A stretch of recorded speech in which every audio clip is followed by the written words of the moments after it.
So I'm going to be talking about emergent design. What this really is an open-minded design, which means that throughout the evaluation, if there are any adjustments that need to be made, that's great. It embraces change. So let's say you go in with plan A and you find something new and you need to change your plan, so you might have plan B or plan C. And you have to be able to evolve in order to make improvements in your design. So this next slide, I'm going to be talking about progressive focusing and constant comparative method. What progressive focusing is, it's a process where qualitative analysts gather the data, they learn it, they dissect it, they analyze it, and once they've done all of that, they're able to refine their focus to a more sophisticated one and go off of what they gathered from the data. You also have to have an open mind going into this and not be too committed to a study plan because things can always change.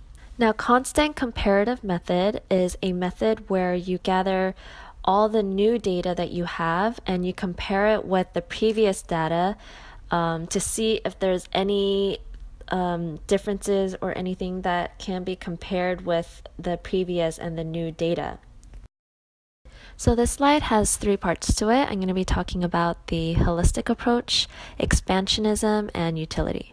So the first one is the holistic approach. This one is looking at the overall view. You're looking at the whole picture, the bigger picture, and not just parts of it. So to give you an example, I want to talk about your body, like healthcare. So healthcare focuses on the health of the entire body and mind, and not just parts of your body like your legs, your arms. It's the bigger picture. Now, expansionism is using different methods in essence. You want to be able to find different sources for your research.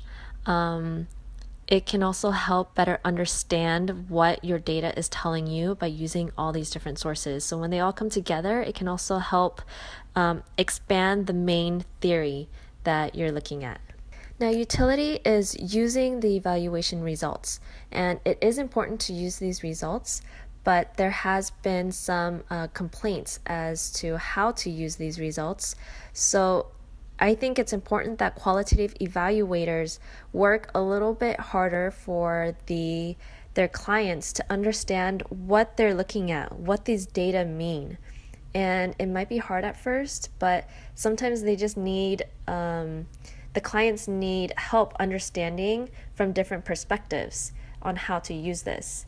And so it is actually really important for the qualitative evaluator to be in good contact with the client so that they have this relationship where they're able to talk about the results and learn how to use the results. All right, so now we're just going to get into mixed method designs. What this is using qualitative and quantitative approaches for your research. Now, there are limitations to each methodology, but if you use both designs, they can help compensate for the weakness of the other. So let's say you're able to use qualitative data research and then you have numbers to back that up. It can only strengthen your research data. Now, in the book, they describe it as binocular vision. So quantitative data can provide breadth of understanding, while qualitative data can provide depth. Now, if you use both, it can obviously improve the evaluation studies. So this next slide, we're going to be talking about qualitative data collection methods. We have three listed here, the first one being observation, the second one is interview, and the third one is review of documents.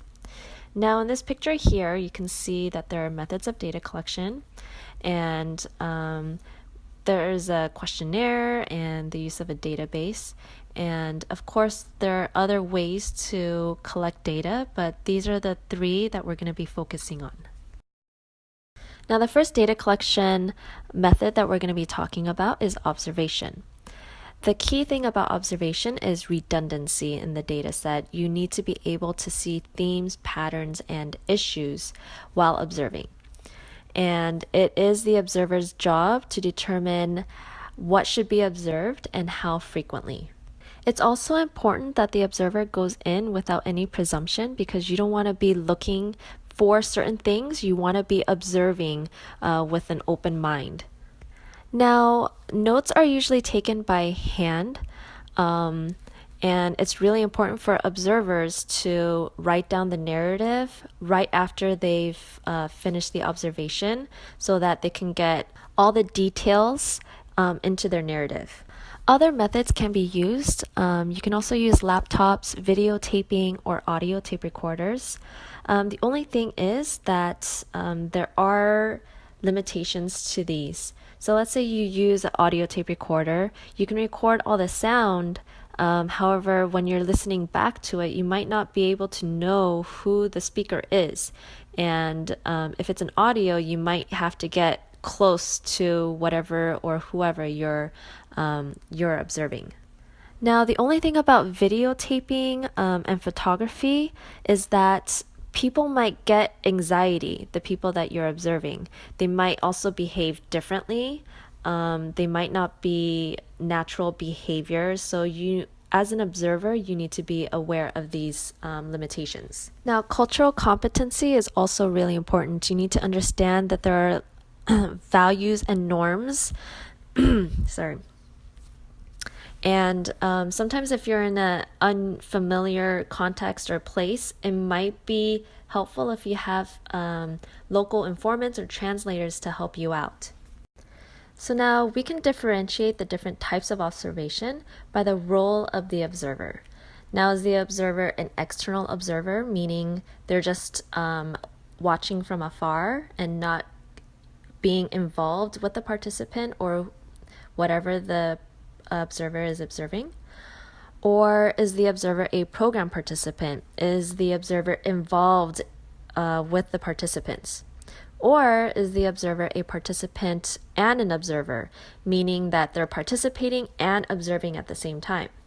Now, the most difficult one out of these three is going to be participant observer. It's going to be hard to simultaneously participate and observe and take notes, meaning detailed notes at the same time. Another way to differentiate types of observation is by the degree of structure involved. Now, is it structured? There is an example on page 282 in figure 12.3, which does give you an outline of what a structured observation looks like. A structured observation has categories, you can make tallies, it's very set in its way. So it's mainly used for specific program aspects. So let's say you only want to see or measure the certain behaviors or certain activities, you can use categories and use a structured observation method. Now, unstructured method is doesn't require any categories. You go in there, you don't want to have any bias by using these categories that you're limited in. And if you're using a qualitative evaluation design, most observers will use an unstructured observation style because anything can happen and things can always change.